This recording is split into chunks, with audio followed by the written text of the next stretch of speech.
Praise the Lord. आप सबको जय मसीह की। मैं परमेश्वर का धन्यवाद देता हूँ आज की सुबह दिखाने के लिए। एक और दिन परमेश्वर ने हम सबके जीवन में जोड़ दिया। हम परमेश्वर को कोटि कोटि धन्यवाद दें। एक नया संदेश लेकर मैं आपका दोस्त पास्टर राजमसी आपके सम्मुख उपस्थित हूँ और आज का संदेश बहुत ही महत्वपूर्ण है। आज हम उस संदेश को सुनने जा रहे हैं जिसमें जब हम चिंताओं से घिरे होते हैं। आज का जो संदेश है वो चिंताओं से ही रिलेटेड है और जिसका जो उन्माद है, उसका जो शीर्षक है वह है चिंताओं के पत्थर। चिंताओं के पत्थर जब हमारे सामने होते हैं, पहाड़ जब हमारे सामने होते हैं, गोलियत की तरह जब चिंताएं हमारे सामने खड़ी होती है तो उन्हें कैसे हटाया जाएगा, इस बात को आज जानने की ज़रूरत है। तो बने रहिएगा मेरे साथ। बहुत महत्वपूर्ण संदेश है ये और मैं आपसे गुजारिश करता हूँ पूरा संदेश सुनिए और इसे शेयर ज़रूर कीजिए, ताकि जो लोग आज चिंताओं में बैठे हैं, परेशानियों में हैं और सोचते हैं कि करें तो करें क्या, अब क्या होगा, ये सारी बातें जब उनके दिमाग में चलती हैं तब ये वचन उनको शांत बना देगा, ये वचन उनका ढाढ़स बंधाएगा, ये वचन उन्हें ताकत देगा कि हाँ, इस तरह से हमारी चिंताएँ दूर हो सकती हैं। Praise the Lord.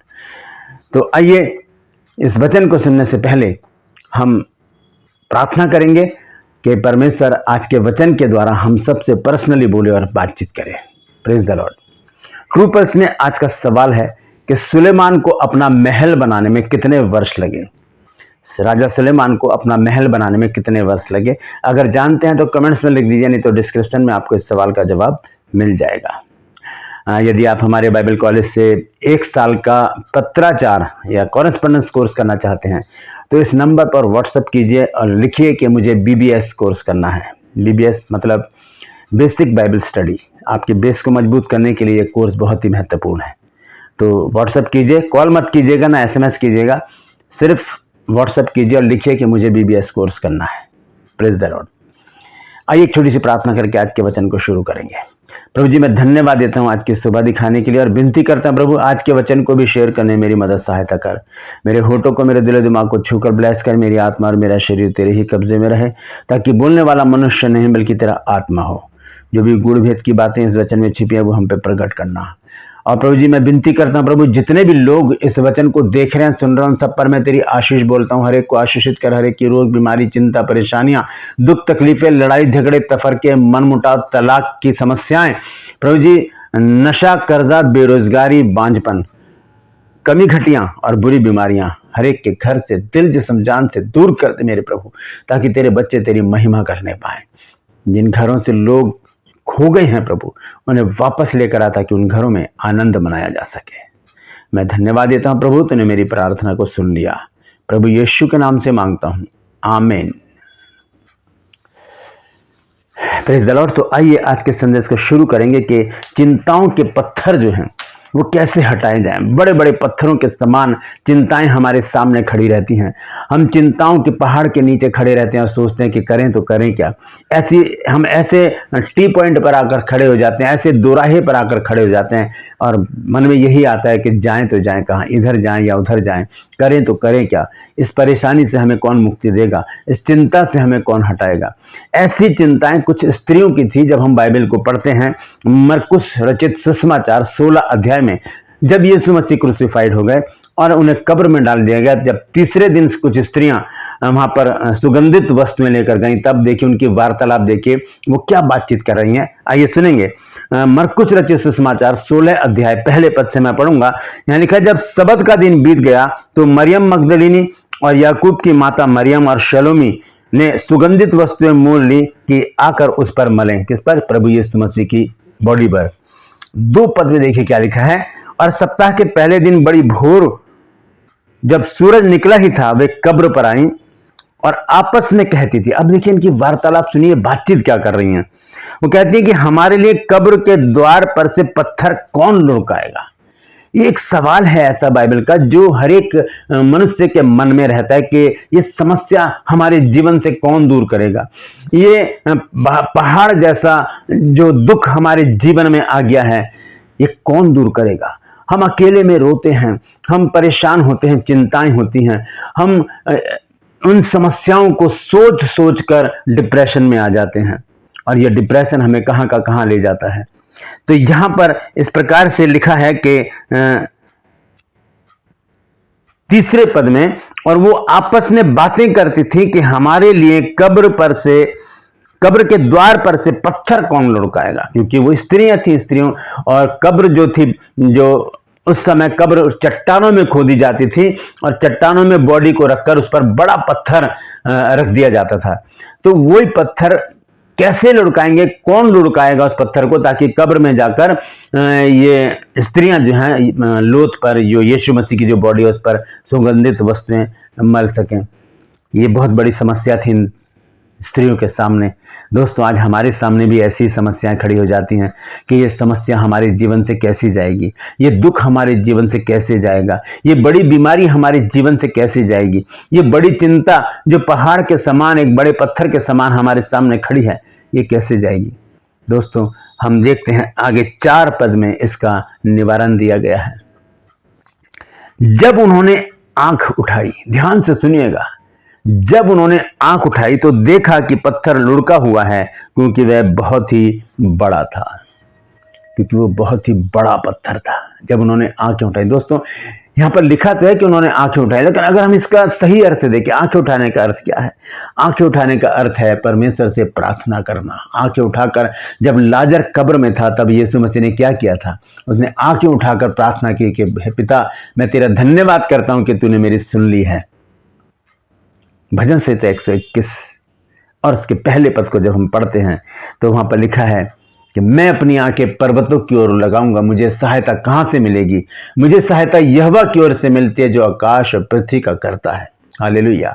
ये आंखें उठाना प्रार्थना को दर्शाता है। दोस्तों, जब हम आंखें उठाकर प्रार्थना करते हैं, बड़ी बड़ी समस्याएं हमारे जीवन से चली जाती हैं, क्योंकि भजन संहिता 121 का लिखने वाला दाऊद कहता है कि मैं अपनी आंखें पर्वतों की ओर लगाऊंगा, मुझे सहायता कहां से मिलेगी? मुझे सहायता यहोवा की ओर से मिलती है, जो आकाश और पृथ्वी का करता है। सहायता करने वाला तो परमेश्वर ही है। वही हमारे लिए बड़ी बड़ी समस्याओं को दूर कर सकता है, वही हमारे लिए उन पत्थरों को हटा सकता है जो चिंताओं के समान आज हमारे सामने खड़े हैं। हम सोचते हैं कि इन्हें कौन लुढ़काएगा, कौन दूर करेगा, लेकिन दूर करने वाला तो हमारे पास ही है। हम उधर ध्यान ही नहीं देते। वो हमेशा हमारे साथ रहता है, हमेशा हमारे नज़दीक रहता है, हमें देखता रहता है, सोचता है कि अब ये मुझे पुकारें तो मैं इनकी समस्या को दूर करूं। दोस्तों, हम उन्हें उसे पुकारते ही नहीं हैं। ज़रूरत है उसे पुकारने की, उससे प्रार्थना करने की, उसकी दुहाई देने की, उससे कहने की कि प्रभु, ये चिंता मेरी नहीं तेरी है मेरे प्रभु। मैंने पिछले दिनों भी आपको बताया था कि अपनी चिंताओं को कहें, ऐ चिंता तुझसे बड़ा मेरा यीशु है, ऐ बीमारी तुझसे बड़ा मेरा यीशु है। तो आज मैं प्रभु के, परमेश्वर के विषय में कुछ बातें बताने जा रहा हूं आपको, और ये 4 बातें हैं जो बाइबल में लिखी हैं। सबसे पहले हम देखेंगे उत्पत्ति की पुस्तक 18 अध्याय और उसके 14 पद में। देखिए वहां पर क्या लिखा है। यहां पर इस प्रकार से लिखा है, क्या यहोवा के लिए कोई काम कठिन है? क्या परमेश्वर के लिए कोई काम कठिन है? एक स्त्री है जो बांझ है, जिसको औलाद नहीं, 90 साल की हो चुकी है। परमेश्वर वहां पर आते हैं और कहते हैं कि अगली वसंत ऋतु में तू गर्भवती होगी और एक पुत्र को जनेगी। सारा का जिक्र कर रहा हूं मैं। यहां पर सारा और अब्राहम बुजुर्ग हो चुके हैं। एक मरी हुई कोख है जिससे परमेश्वर जीवित करना चाहता है। जब परमेश्वर ने कहा कि मैं अगली ऋतु में आऊंगा, अगली वसंत ऋतु में आऊंगा, तब तू गर्भवती होगी, तब वो हंस पड़ी। परमेश्वर ने इब्राहिम से कहा कि ये क्यों हंसी है? उसने झूठ बोल दिया कि नहीं, मैं नहीं हंसी। परमेश्वर ने तब कहा, क्या परमेश्वर के लिए कोई काम कठिन है? दोस्तों, ये बात याद रखिएगा कि परमेश्वर के लिए कोई भी काम कठिन नहीं है। वो पत्थरों से भी संतान पैदा कर सकता है। पत्थर किसको कहा गया है? सारा को, क्योंकि सारा उस समय कठोर हो गई थी, हंस पड़ी थी, मजाक कर रही थी उस बात का, जब परमेश्वर ने कहा कि अगर अगली वसंत ऋतु में तू गर्भवती होगी और एक पुत्र जनेगी। दोस्तों, परमेश्वर के लिए कोई भी काम कठिन नहीं है। जब हम अपनी आंखों को पर्वत की ओर उठाते हैं, जब हम अपनी आंखों को परमेश्वर की ओर उठाते हैं, तब परमेश्वर हमारे जीवन में बड़े बड़े काम करता है। बड़ी बड़ी समस्याओं को पत्थर की तरह हमारे सामने से लुढ़का देता है। Praise the Lord. दूसरा पद देखेंगे यिर्मयाह नबी की पुस्तक 32 अध्याय और उसके 26 और 27 पद में देखेंगे वहां पर क्या लिखा है। 32 अध्याय के 26 और 27 पद में इस प्रकार से लिखा है, तब यहोवा का यह वचन यिर्मयाह के पास पहुंचा, मैं तो सब प्राणियों का परमेश्वर यहोवा हूं, क्या मेरे लिए कोई काम कठिन है? खुद परमेश्वर अपने मुंह से कहते हैं कि मेरे लिए कोई भी काम कठिन नहीं है। सारा से भी यही कहा, और यहाँ पर यिर्मयाह से भी परमेश्वर का वचन बताता है कि परमेश्वर ने कहा, क्या मेरे लिए कोई काम कठिन है। दोस्तों, परमेश्वर के लिए कोई काम कठिन नहीं।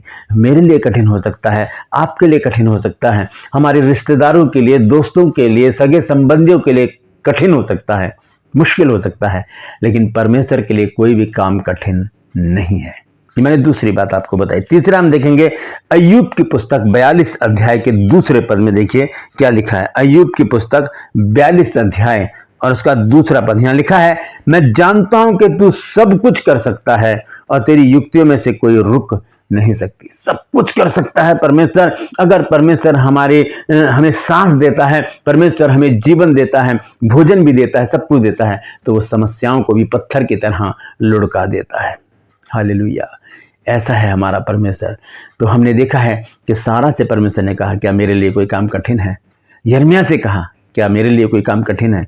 और अय्यूब यहाँ पर उनकी गवाही देता है कि मैं जानता हूं कि तू है जो सब कुछ कर सकता है। दोस्तों, अपने हाथों को उठाकर कहिए, प्रभु परमेश्वर, मैं जानता हूं, मैं जानती हूं कि तू सब कुछ कर सकता है। मेरे जीवन की इन समस्याओं को हमेशा के लिए हटा दी। जिस तरह से प्रभु तूने उन स्त्रियों के सामने से उस पत्थर को लुढ़कवाया अपने स्वर्गदूतों के द्वारा, उसी तरह से मेरे जीवन से भी इन सारी समस्याओं को, गंभीर बीमारियों को प्रभु जी, दुख तकलीफों को, कर्जे को, बांझपन को प्रभु, और हर एक समस्या को इन पत्थरों की तरह लुढ़का दे, ताकि मेरा जीवन सफल हो जाए, मैं तेरी महिमा कर सकूं और लोगों को बताऊं कि प्रभु ने मेरे जीवन में बड़ा काम किया है। यीशु के नाम से मांगते, आमीन। ये छोटी सी प्रार्थना कीजिए, परमेश्वर आपकी सारी समस्याओं को पत्थर की तरह लुढ़का देंगे। फिर हम नए नियम में देखते हैं लूका रचित सुसमाचार 18 अध्याय और उसके 27 पद में प्रभु यीशु मसीह ने क्या कहा है। लूका रचित सुसमाचार 18 अध्याय और उसके 27 पद में यीशु मसीह कहते हैं, उसने कहा, जो मनुष्यों से नहीं हो सकता वह परमेश्वर से हो सकता है। जो मनुष्यों से नहीं हो सकता वो परमेश्वर से हो सकता है। दोस्तों, इस बात को अपने अंदर गांठ मार लीजिए और अच्छी तरह से समझ लीजिए, अपने हृदय में रख लीजिए, अपने दिमाग में रख लीजिए कि सब कुछ करने वाला परमेश्वर है। सब कुछ करने वाला परमेश्वर है। अय्यूब कहता है, मैं जानता हूं कि तू सब कुछ कर सकता है, तेरी युक्तियों में से कोई युक्ति रुक नहीं सकती। परमेश्वर के लिए कोई भी काम कठिन नहीं है। हमारे लिए वो काम पहाड़ जैसे हो सकते हैं, पत्थर जैसे हो सकते हैं, लोहे के दरवाजे जैसे हो सकते हैं, लेकिन परमेश्वर के लिए कोई भी काम कठिन नहीं। वो ऐसे उंगली से भी करेगा ऐसे तो पत्थर लुढ़क जाएंगे। हमारी समस्याओं के, हमारी चिंताओं के, बीमारियों के, दुख तकलीफों के, लड़ाई झगड़ों के, बांझपन के, नशा करदा बेरोजगारी के, ये सारी समस्याएं हमारे जीवन से चली जाएंगी। अगर हमारा बिजनेस ठप पड़ा है, अगर हमारे पास जॉब नहीं है, हमें नई जॉब की ज़रूरत है, तो हम परमेश्वर से मांगे, उसी के पास आ जाएं। उसके लिए कोई भी काम कठिन नहीं है। Praise the Lord. इस बात को याद रखिएगा दोस्तों कि परमेश्वर के लिए कोई काम कठिन नहीं। अगर मेरे लिए कोई काम कठिन है तो मुझे परमेश्वर के पास आने की ज़रूरत है। आपके लिए कोई काम कठिन है तो आपको परमेश्वर के पास आने की ज़रूरत है, क्योंकि वही है जो सारी समस्याओं को एक पत्थर की तरह लुढ़का देता है। Praise the Lord. परमेश्वर इन वचनों के द्वारा हम सबको आशीष दे। यदि आज आपने कुछ नया सीखा है तो कमेंट्स में ज़रूर लिखिएगा, और लिखिए कमेंट्स में कि प्रभु मेरी समस्याओं के पत्थर को भी आज लुढ़का दे। Praise the Lord. इस वचन को शेयर कीजिए ताकि और भी लोग इन बातों को जान सकें। क्रूपल्स में आज का सवाल है कि सुलेमान को अपना महल बनाने में कितने वर्ष लगे। अगर जानते हैं तो कमेंट्स में लिख दीजिए, नहीं तो डिस्क्रिप्शन में आपको इस सवाल का जवाब मिल जाएगा। ये हमारे बाइबल कॉलेज का नंबर है। आप अगर 1 साल का बाइबल कोर्स करना चाहते हैं, जो कॉरेस्पॉन्डेंस कोर्स है, बेसिक बाइबल स्टडी अगर करना चाहते हैं तो इस नंबर पर व्हाट्सअप कीजिए और लिखिए कि मुझे BBS कोर्स करना है। आपको पूरी जानकारी दी जाएगी। Praise the Lord. आपसे गुजारिश करता हूं कि मेरे इन चैनल्स को सब्सक्राइब कीजिए, बेल आइकन को दबाइए ताकि नोटिफिकेशन आपके पास पहुंचे, नया वीडियो, नई जानकारी बिना व्यवधान के आपके पास पहुंच जाए। मेरे वीडियोस को लाइक कीजिए और शेयर कीजिए और कमेंट्स बॉक्स में आकर मुझसे ज़रूर बातचीत कीजिए। Praise the Lord. आज के लिए बस इतना ही। फिर मिलूंगा एक नए संदेश के साथ, एक नया वीडियो लेकर। तब तक के लिए मुझे इजाज़त दीजिए, लेकिन अपना और अपनों का ख्याल रखिए दोस्तों, और परमेश्वर के ऊपर इतना विश्वास रखिए कि वो हमारी समस्याओं को पत्थर की तरह लुढ़का देता है। Praise the Lord. परमेश्वर आपको आशीष दे।